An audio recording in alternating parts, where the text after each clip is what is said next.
Mən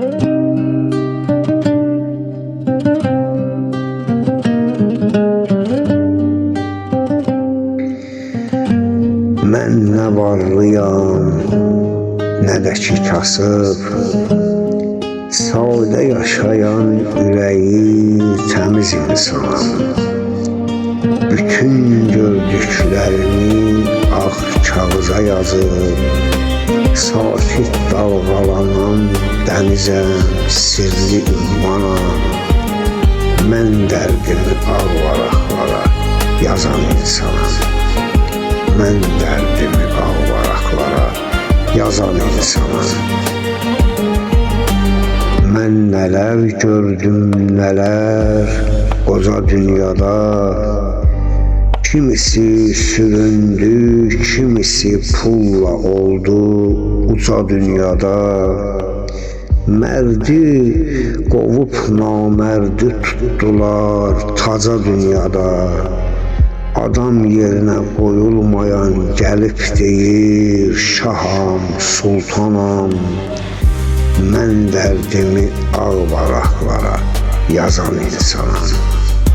Mən dərdimi ağ varaqlara yazan insanam. Çoxunu gözümdə ucaldıb soxdum göz bəbəyimə. Kimə etibar etdim, bıçaq sancdılar çiməndə kürəyimə. Hər nə eşitdim, hər nə gördüm, saldım mən ürəyimə.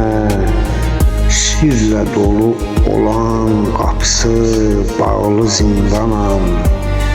Mən dərdimi ağ varaqlara yazan insanam. Mən dərdimi ağ varaqlara yazan insanam. Rəşadam çoxunun oduna yanıb qurbanı oldum. Canım ağrıya ağrıya başqasının loğmanı oldum. Axır dərk etdim ağrıyan candır, canımın dərmanı oldum.